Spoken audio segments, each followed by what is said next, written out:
Passons, c'est jamais simple de faire ça, mais à la polémique du jour et qui rejoint ce dont on parlait tous ensemble hier, les amis.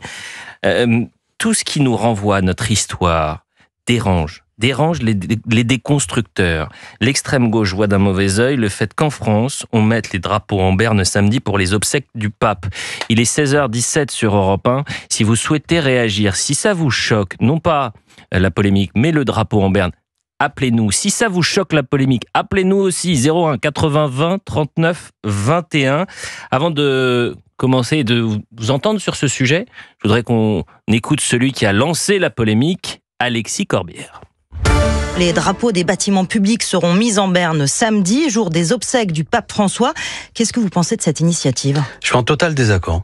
Total désaccord, car la laïcité a des principes. Il est normal que le chef de l'État ait rendu hommage dans un communiqué au pape, mais nous n'avons pas à marquer une forme de laïcité à géométrie variable, c'est-à-dire que quand une autorité religieuse meurt, on met des drapeaux en berne, mais on ne va pas le faire pour d'autres cultes. Le pape François était chef religieux, mais aussi un chef d'État. Certes, mais on joue sur les mots. Chaque fois qu'un chef d'État disparaît dans le monde, on ne met pas les drapeaux en berne. Ne tournons pas autour du pot. Le pape François était une autorité spirituelle religieuse de grande importance. Et je ne manque pas de respect vis-à-vis des croyants. J'ai moi-même fait un tweet pour saluer le parcours. Oui, vous faites partie des nombreuses personnalités de gauche qui ont rendu hommage au pape. Car j'ai trouvé qu'il avait une parole forte qui devait être entendue. C'est un courant spirituel tout à fait respectable qui disait des choses qui méritaient d'être entendues. Maintenant, il s'agit de la République française qui est laïque. De la même façon, je n'approuve pas le fait que le chef de l'État participe à ce qui va être une cérémonie religieuse. Moi, je suis à l'ancienne, je reste attaché à la loi 1905, à la manière dont même, je pense à Clémenceau, pouvait le pratiquer quand il était président du Conseil. Nous n'avons pas à participer en tant qu'élu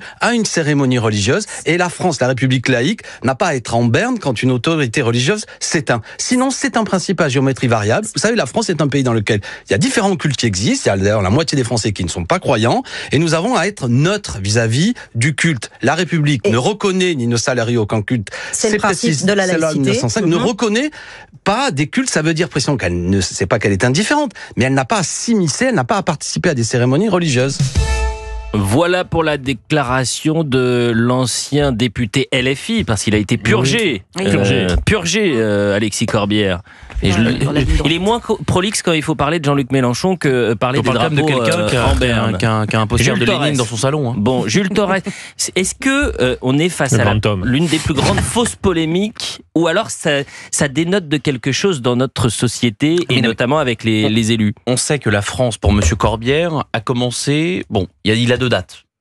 Soit c'est 1789, c'est Robespierre qui ensanglante la France, soit c'est 1905 et la séparation entre l'Église et l'État. Donc moi, ça ne me choque pas, il est finalement assez cohérent. Monsieur Corbière, c'est quelqu'un qui considère que la France n'a pas d'héritage catholique, n'a pas d'héritage chrétien, et que finalement, il faudrait que toutes les questions religieuses ou toutes les questions qui sont liées à la religion catholique, eh bien, soient expurgées du débat public et expurgées de ce que commande l'État. Bon, aujourd'hui, moi, ce que François Bayrou a décidé de faire, c'est-à-dire de mettre les drapeaux en berne, ça ne me choque pas. De même que s'il avait décidé, en tout cas, ça n'aurait pas été lui, mais ça aurait été Emmanuel Macron, de décréter quelques jours de deuil national, ça ne m'aurait pas heurté. Moi, je suis plus heurté quand un député de la nation a dans son salon un poster de Lénine qui a du sang sur les mains et des millions de morts, puisque je ne dis pas ça de manière ironique, je dis ça sans sarcasme. Alexis Corbière et Raquel Garrido, qui sont donc ensemble, ont un poster de Lénine dans leur salon. Ça me heurte. Valérie Benaïm. Non, moi, je reviens sur ce que disait Jules. Moi, si on avait été jusqu'au deuil national, il y aurait pu avoir débat. Là, on parle de drapeau en berne. Pourquoi ? Et pardon, moi, je m'appuie aussi, comme Alexis Corbière, sur la loi de 1905, la séparation de l'Église et de l'État, et j'en suis tout à fait ravie. Je suis ravie qu'il y ait une séparation de l'Église et de l'État. Mais je trouve que c'est une erreur, et ce que fait Alexis Corbière est une erreur, d'essayer d'opposer la laïcité à ce qui se produit là. C'est-à-dire que c'est même contre-productif. Ça va braquer des gens en imaginant que la laïcité est autre chose que ce qu'elle est réellement. Bon, il faut rappeler quand même, et depuis hier, je vous le dis d'ailleurs, puisqu'on en avait parlé dimanche avec ce sondage CSA pour CNews, le JDD Europe 1, la France est un pays de culture et de tradition catholique. 77% des sondés sont d'accord avec cette affirmation, et c'est transpartisan, c'est ça qui est intéressant. 70% à gauche, 75% du côté de la majorité présidentielle, 86% à droite, 83% à l'extrême droite. 01 80 20 39 21. C'est très intéressant d'avoir votre avis sur ce sujet. On est en direct avec Laurie. Bonjour Laurie, vous avez 62 ans, vous êtes en Loire-Atlantique. Vous pensez quoi de cette polémique, chère Laurie ? Moi, j'aurais pas polémiqué parce que je n'aurais jamais donné l'ordre de mettre les drapeaux en berne. Moi, j'ai été élevée chez les sœurs, etc., à Vannes, très bien. Je suis athée.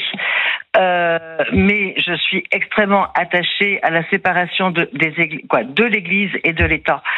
Et moi, ça me choque, en fait, que l'on mette les drapeaux en berne pour le pape. On les aurait mis, ce que j'ai dit à la personne que j'ai eu au téléphone, on les aurait mis en berne pour le chef de l'État du Vatican.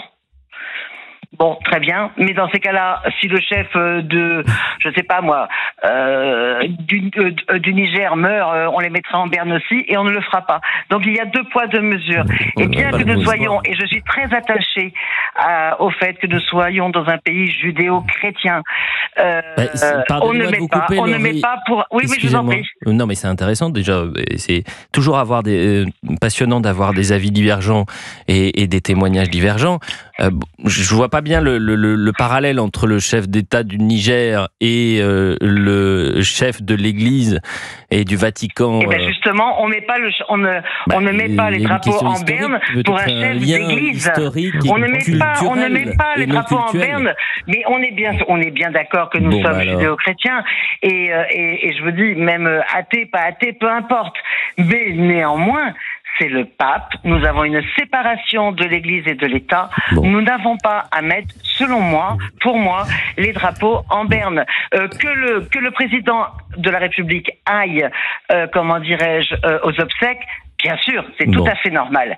Ça me choque pas. Qu'il rencontre le pape, ça me choque pas. Qu'il fasse des messes, etc., ça ne me choque pas. Il y a un côté privé, un côté public, le truc est ténu. Mais pour une fois, je crois que ça va être même la seule fois de ma vie, je vais être d'accord avec Corbière, avec le député Corbière, et je ne suis pas du tout d'accord avec lui. Je ne suis pas du tout sur les autres sujets, c'est ça que vous voulez dire. Ah non, du tout. Eh ben, écoutez, c'est intéressant d'avoir votre avis, Laurie, mais Olivier d'Artigol souhaite vous répondre. Est-ce qu'on peut s'entendre sur quelque chose ? On ne met pas je suis d'accord avec votre auditrice sur un point. On ne met pas les drapeaux en berne dans notre pays, car il s'agit d'un chef d'État, en l'occurrence du Vatican. C'est une hypocrisie de dire ça. La porte-parole du gouvernement, ça a été son expression.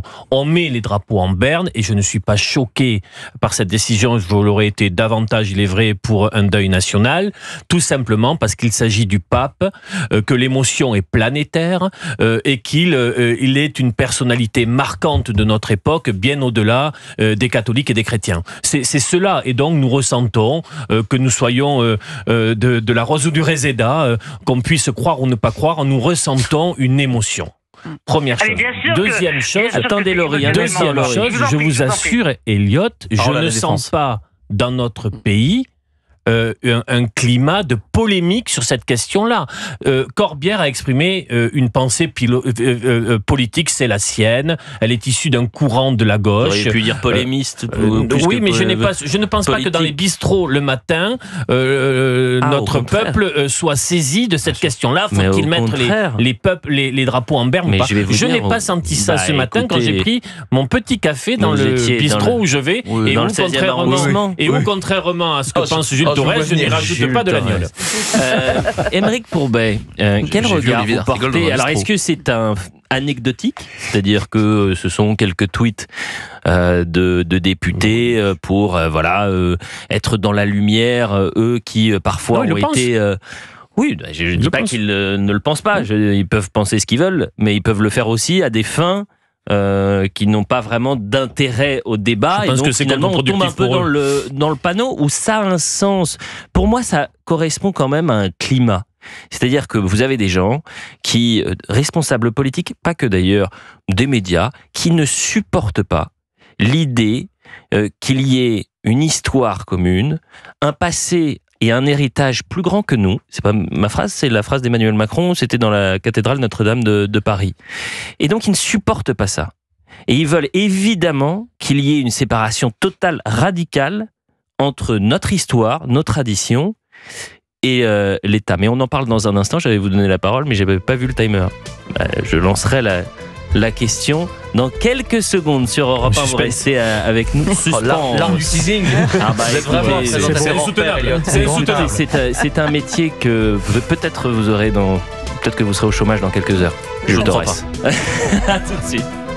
On poursuit. Europe 1, 16h, 18h. On marche sur la tête. Elliott Deval. 16h33 très précisément. On poursuit.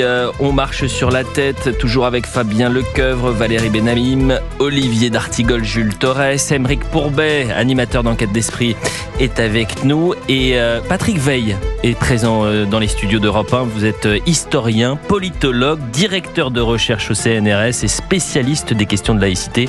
Auteur du livre de la laïcité en France. Je l'ai bien prononcé. Alors je le dis aux auditeurs, c'est-à-dire que vous avez brandi votre livre en disant vous auriez oublié. Voilà, vous êtes bien gentil, Elliott, de me lancer, mais lancez surtout mon livre. Alors je vais le répéter. De la laïcité en France. Patrick Veil, bonjour. Bonjour. Merci d'être avec nous. On vous a pas attendu pour commencer le débat. J'ai entendu tout à l'heure. Alors vous êtes plutôt du côté de aucun problème, ces drapeaux en berne pour les obsèques et pour rendre hommage au pape François, où il y a quand même une polémique et ça vous pose problème? Alors, il faut distinguer différents angles. Est-ce que c'est illégal? Est-ce que c'est contraire à la loi de séparation? Non. Non. Non. Bon. La loi de séparation, elle concerne la France. Elle ne concerne pas les relations extérieures de la France. J'ajouterais, on oublie que la loi de séparation, qui est une loi de souveraineté de la République, a rompu un traité qu'on avait avec le Vatican. Et c'est d'ailleurs, on avait à l'époque, on n'avait même plus de relations diplomatiques avec le Vatican. Elles n'ont été rétablies qu'après la Première Guerre mondiale. Donc, la loi de séparation organise les cultes en France. Mais elle n'empêche pas, bien au contraire, la France d'avoir des relations diplomatiques avec des États. Et il se trouve que le Vatican est un État avec lequel nous avons intérêt d'avoir des relations diplomatiques, parce que le Vatican intervient dans les affaires internationales, dans les négociations, toujours partisan de la paix, de l'apaisement des conflits, etc. Bon, Patrick, voilà, pardonnez-moi de vous couper. Je vais rapidement. Oui, voilà, et résumons, parce que j'ai l'impression que vous parlez de relations d'État à État entre la France et le Vatican, oui. Et que vous ne voyez donc pas de problème à ce qu'il y ait un drapeau en berne pour le pape François, qui est le chef de l'État du Vatican. Voilà. Mais est-ce que, donc, dans votre réflexion, vous mettez de côté l'aspect culturel, spirituel, d'accord, historique, et ce lien entre le Vatican et la fille aînée de l'Église qui est la France? Et déjà, la fille aînée de l'Église, ce n'est pas un concept juridique. Bon, ben voilà, non mais c'est, je vous taquine un peu, vous voyez ce que je veux dire. Les drapeaux ont été mis en berne. Les drapeaux ont été mis en berne. J'entends. À l'occasion du décès de la reine Élisabeth II. Oui, attendez, évidemment. Qui est aussi chef d'une église. Anglicane. D'accord. Donc, je pense que cet acte du président de la République ou du gouvernement, qui peut être discuté, on peut ne pas être d'accord et avoir des opinions différentes. Bien sûr. C'est l'occasion de discuter de différents statuts des cultes dans différents pays. Je veux dire que c'est un moyen de dire, ben voilà, et en plus... Voilà, donc. Oui, mais essayons d'être, non pas simpliste, mais clair pour les auditeurs. Moi, quand je vois, je pense toujours à ça aux auditeurs. Les auditeurs, qu'est-ce qu'ils se disent, les Français? Ils se disent, en Espagne, on décrète 3 jours de deuil officiel. Pas en France. Attendez, au Portugal, on décrète 1 jour de deuil national. En Pologne, on le fait. En Argentine, on le fait. Au Brésil, on le fait. En Italie, bien évidemment. Quel est le problème en France, en fait? Justement, il y a la séparation. Donc, voilà. Donc, on gère la relation. On ne parle pas d'une journée de deuil national, on parle juste d'un drapeau en berne. On met un marque de respect. Je vous rappelle que le fait que ce soit un chef d'État qui vient de décéder est important. Parce que quand le pape Benoît XVI est décédé, il n'y a pas eu de drapeau en berne. Or, il était le chef de l'Église catholique. On l'a fait quand il n'était plus en exercice. Il n'est plus en exercice, exactement. Patrick Veil, donc ça compte. Je rappelle que vous êtes il est en exercice, et voilà. Politologue, directeur de recherche au CNRS, spécialiste des questions de laïcité. L'occasion de saluer une de vos collègues qui était au CNRS, si je ne m'abuse, Florence Bergeau-Blaclair, qui réagit régulièrement sur Europe 1 et sur CNews. Elle l'est toujours, oui. Et tant mieux d'ailleurs. Et on la soutient chaleureusement. Je trouve qu'elle a énormément de courage parce qu'elle porte aussi une voix qui peut poser problème dans le monde de la recherche. Aymeric Pourbet. Ce que je trouve intéressant, c'est que la laïcité, en réalité, ne date pas de 1905. C'est une distinction des pouvoirs entre le spirituel et le temporel qui a été inventée au sein du christianisme. Donc voilà, aujourd'hui, depuis 1905, on peut avoir l'impression que ça se retourne contre effectivement l'Église, contre l'histoire de ce pays qui est chrétienne, mais en réalité, et ça vient d'être rappelé, le texte même de la loi de 1905 n'interdit pas l'expression de sentiments religieux dans l'espace public. Ça, c'est l'idée qu'on s'en est fait depuis, mais qui en réalité ne correspond absolument pas au texte. Est-ce que vous n'avez pas l'impression, Aymeric Pourbet, et peut-être que je vulgarise un peu trop, mais qu'on se contorsionne pour essayer d'expliquer quelque chose qui est d'une simplicité sans nom, c'est-à-dire que, eh bien, effectivement, parce que notre culture, parce que notre histoire, parce que nos mœurs, parce que notre tradition, eh bien, elle est un peu plus lointaine que 1905, elle est un peu plus lointaine que 1789, n'en déplaise à certains. Bah écoutez, il y a des drapeaux en berne en France, et c'est pas bien grave, mais monsieur, c'est pas bien dramatique. Ça vous dérange, Patrick Veil? Non, ça ne me dérange pas du tout, ça fait partie même de la loi et de la jurisprudence. Mais regardez, sortez du cadre juridique, là je parlais de l'aspect plus... Vous savez, le cadre juridique, c'est ce qui nous unit, ce qui permet... Évidemment, mais notre histoire nous unit aussi, monsieur Veil, hein. Elle nous a parfois divisés. Bien sûr. Et la loi de 1905 il faut la regarder a été faite un pour regard objectif, et bien autour évidemment d'un régime de respect des citoyens, croyants ou non croyants, de toute confession, avec un État neutre qui ne s'affilie plus comme il l'était avant à l'Église catholique. Voilà. On est avec Léa. C'est intéressant, Léa a 25 ans. Et moi, je serais très curieux de savoir ce que Léa pense de ce sujet. Chère Léa, bonjour.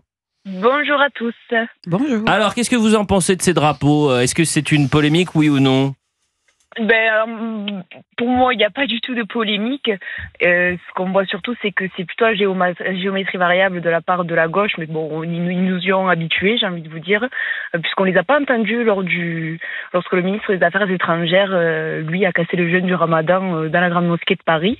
Ça n'a indigné personne, et c'est vrai que là, je trouve qu'il y a beaucoup de blabla pour juste essayer de rassembler, d'unifier, puisque je pense que ça rassemble, comme vous le dites, tout le spectre des confessions, des religions.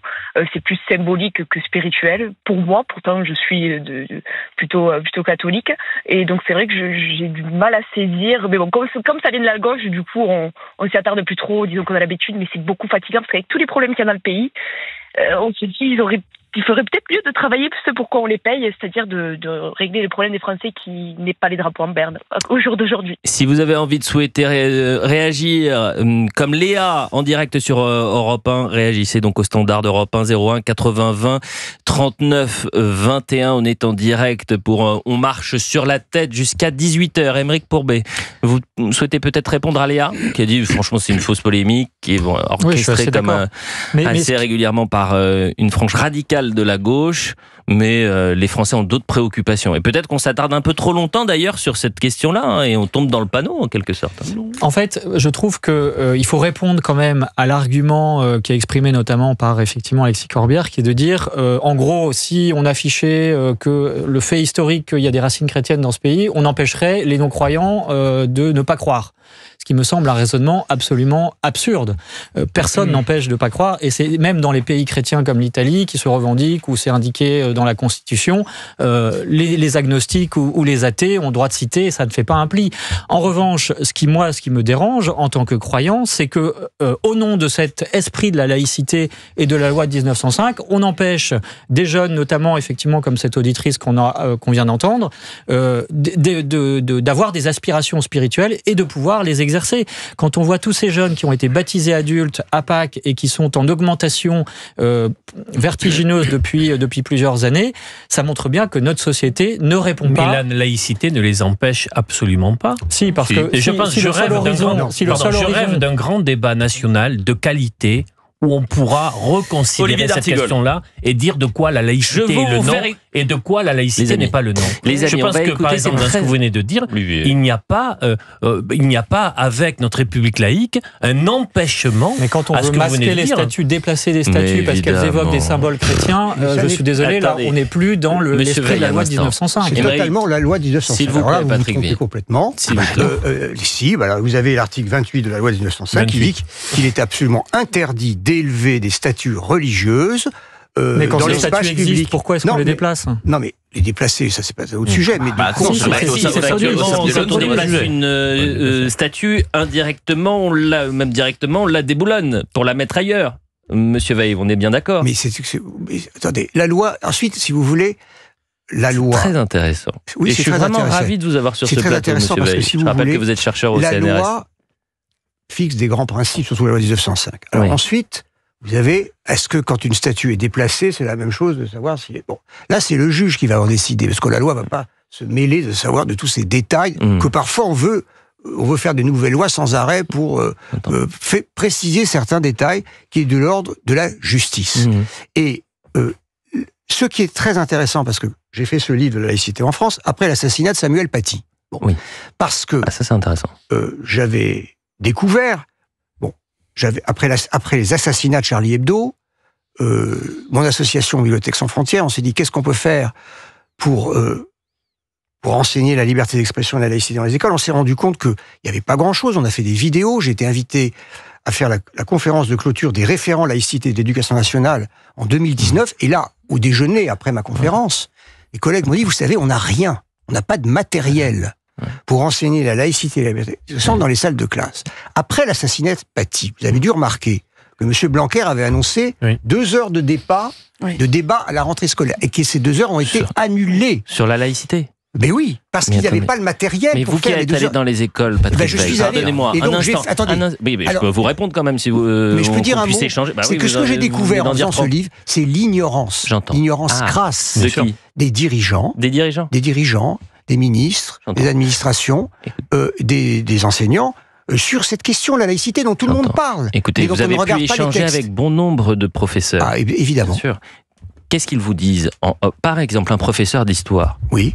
Moi, j'ai pu avoir la chance d'échanger avec beaucoup de professeurs d'histoire. Oui. Qu'est-ce qu'ils vous disent? Ils vous disent, c'est pas tant la laïcité, la question de la laïcité, c'est qu'aujourd'hui, on ne peut plus, parfois, parler de l'histoire de France, parler de nos traditions. On est confronté à des jeunes qui veulent pas entendre parler de Jésus, qui veulent pas entendre parler de la colonisation, qui veulent pas entendre... Et, encore une fois, c'est regarder notre histoire en face. Hein. Attention, je dis pas sur les bonnes ou les mauvaises choses. C'est la difficulté aujourd'hui, c'est des profs qui s'autocensurent par peur, au contraire, d'avoir des représailles. C'est cette pression qui sur les épaules des professeurs. Je suis moi-même professeur, je connais... Pensons à eux d'ailleurs. Oui, et j'ai fait ce livre pour eux, d'abord. Et parce que il faut pouvoir enseigner devant tous les publics, adultes comme enfants, qu'ils soient croyants ou pas, la laïcité qui est faite pour unir les citoyens. On ne peut pas diviser autour de la laïcité. Eh bien, ce que je remarque, par exemple, vous avez dit Jésus et la colonisation. Moi, je suis d'une génération où on ne va pas enseigner Jésus à l'école. Voilà. Parce que dans la loi de 1905, justement, on séparait aussi, on faisait de l'enseignement laïque, c'est-à-dire qu'on laissait la religion, ou l'enseignement même de la religion, aux parents. Bon. Et ce qui se passe... C'est l'histoire de la religion. Oui, enfin... Bon. Il y a suffisamment à faire. Là où je vous rejoins, vous voyez, parce que je fais des interventions, c'est qu'il y a une grande ignorance des élèves de l'histoire politique de la France. Et c'est ça qui devrait être la priorité de l'enseignement. Je leur parle de Clémenceau, par exemple, en terminale, ils ne savent pas qui c'est.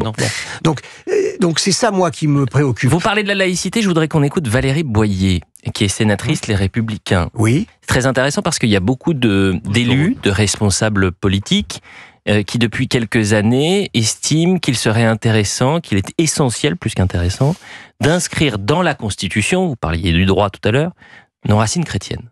Et ça changerait peut-être beaucoup de choses. Alors moi, c'est un peu important. Vaut mieux... On l'écoute ? D'accord. On l'écoute. Je pense que c'est un cadre qui est spécifiquement français, effectivement, que peu comprennent, mais qui protège tout le monde. Et je crois en France qui fait consensus. En tout cas, ça fait partie, j'allais dire, des valeurs qui sont prônées par la chaînée de l'Église. Si on reprend notre histoire, la laïcité, c'est le respect des religions, mais personne ne peut nier que nous avons des racines chrétiennes. D'ailleurs, preuve en est, depuis le décès du pape, et même, j'allais dire, au moment des fêtes pascales, puisque son décès intervient au lendemain du dimanche du pape, au lendemain où la mort est morte par la résurrection de Jésus-Christ, que célèbrent tous les chrétiens du monde. Eh bien, je crois que toutes les télés, toutes les radios, tous les journaux se sont arrêtés pour parler de cette figure qui est probablement l'homme le plus connu du monde, qui est celle du pape.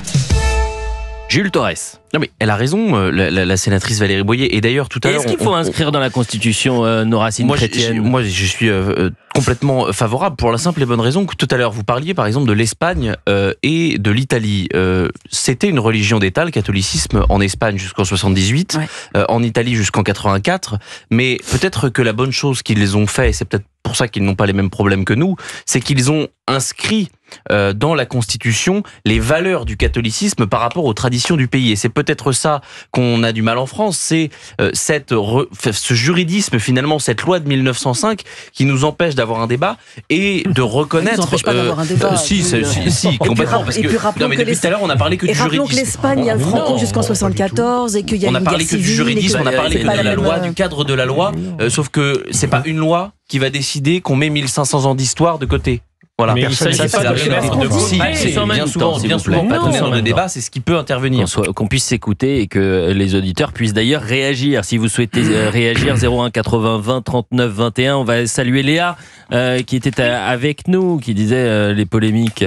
On s'en passerait bien. On sera dans un instant avec Jean-Yves qui nous appelle d'Allemagne. Jean-Yves, j'en reviens pas. C'est intéressant ça, on va essayer de l'avoir. La laïcité n'est pas un produit d'exportation. C'est ça qui est intéressant aussi. Moi j'ai habité pendant 2 ans en Italie, et parce que à Rome, et tous les journalistes du monde entier qui sont là pour suivre l'actualité du Vatican, la laïcité à la française est quelque chose qu'ils ne comprennent pas dans le monde entier. Donc nous on s'entargue comme étant la lumière du monde, mais non, c'est absolument vrai. Monsieur Veil, pardonnez-moi, Émeric Courbet a vécu pendant 2 ans, il a le droit d'apporter son témoignage. Vous dites c'est totalement faux. Dans un pays, moi Monsieur Veil, vous allez aux États-Unis, c'est pareil. J'enseigne aux États-Unis depuis 15 ans, ils comprennent très bien la laïcité. Le président prête serment sur la Bible. Oui, mais il ne finance pas les églises comme nous le faisons. Vous voyez, il y a des marques.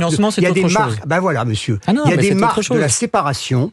Les États-Unis, c'est aussi un pays laïque, mais la marque de la séparation n'est pas au même endroit. Bien sûr. Mais alors, est-ce qu'on peut revenir quand même sur ce climat qu'il peut y avoir et avançons un peu sur le sujet. Vous seriez contre, par exemple, d'inscrire, monsieur Veil, je rappelle que vous êtes historien, politologue, directeur de recherche au CNRS, spécialiste des questions de laïcité, auteur du livre, on va le dire une 4e fois, de la laïcité en France. Bien sûr. Mais plus sérieusement, est-ce que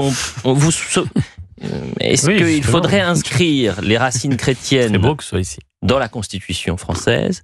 Ça avait été une question pour la Constitution européenne.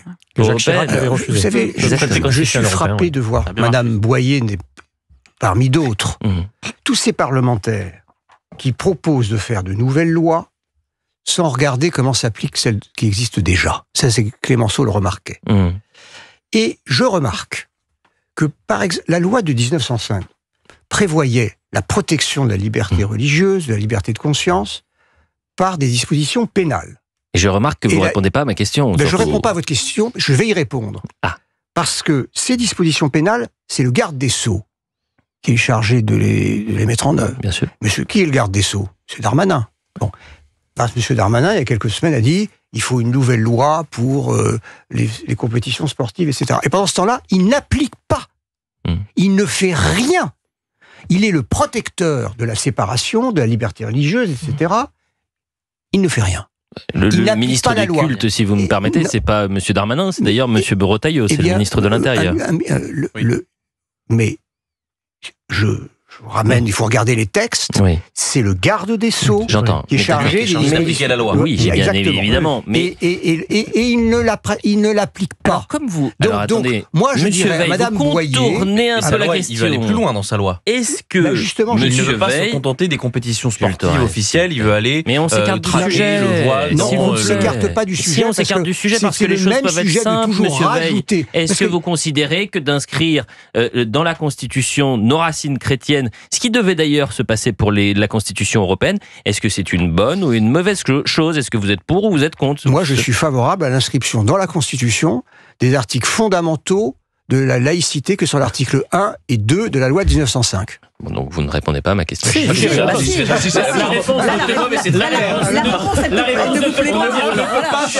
quand la réponse ne te convient pas, il n'y a pas eu de réponse. Moi, j'ai toujours, contrairement à vous, une pensée pour les auditeurs. Et quand vous hurlez tous dans le studio, c'est un peu le principe de l'émission. Ah bon, c'est le concept? Non, c'est de perdre le tympan. Ça peut être animé. Ah, oui. Merci Olivier d'Artigol. Vous, ça vous dérangerait, Olivier d'Artigol? Ah oui. Vous voyez, c'est clair. J'ai le droit de la liberté. Mais tu racontes n'importe quoi. C'est pas grave, tu peux continuer. Systématiquement, où je prends la parole dans cette émission, Jules, tu peux dire oui, mais bon, c'est le communiste qui s'est exprimé. Je trouve ça un peu réducteur, mais vas-y, continue. C'est bien. Ce que je veux dire, tu dis n'importe quoi. Ce que je veux dire, c'est que je pense que notre pays peut continuer, comme disait le poète, à faire frissonner le reste du monde, et que je trouve que notre République laïque, que notre conception de laïcité est un message universaliste. Alors, est-ce qu'il faut reprendre ça, s'en expliquer de nouveau? Voilà. Bon, je pense profondément on n'a ça. pas beaucoup de temps, malheureusement. Vous parlez souvent d'identité. Le débat est passionnant. Voilà notre identité. Olivier d'Artigol, tellement belle. s'il vous plaît. Olivier d'Artigol, je disais, il y a un climat très intéressant ce qui se passe, et j'aurais aimé vraiment qu'on en parle aux alentours de 17h, mais on a d'autres sujets à traiter dans un instant. Selon un rapport de l'Observatoire sur l'intolérance et les discriminations envers les chrétiens en Europe, les actes antichrétiens, ils sont en constante hausse ces dernières années. D'accord ? La Commission européenne, elle est en train de prévoir un grand plan de lutte contre les discriminations et le racisme. D'accord ? Eh bien, dans ce plan, c'est M. Leggeri qui, alors peut-être que le député du Rassemblement national eurodéputé se trompe et que c'est une fake news, mais que dit-il ce week-end ? L'Union européenne lance une stratégie contre le racisme qui oublie le racisme anti-blanc, ça je mets de côté, et la christianophobie.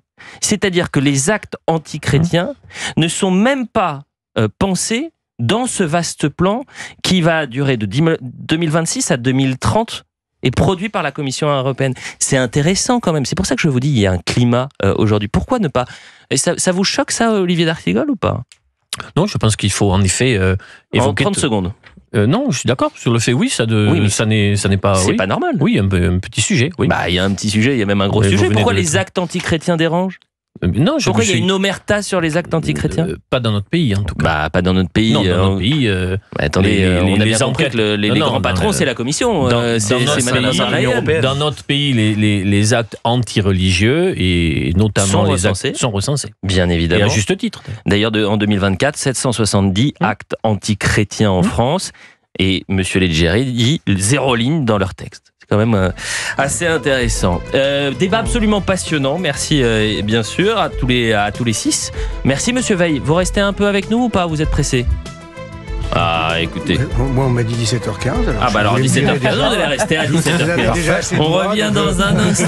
On parlera de la situation dans les prisons et on parlera de l'affaire Betaram puisque le Premier ministre François Bayrou a réagi après les déclarations de sa fille. On écoute tout ça sur Europe 1 dans un instant. Restez avec nous, 01 80 20 39 21 si vous souhaitez réagir. À tout de suite.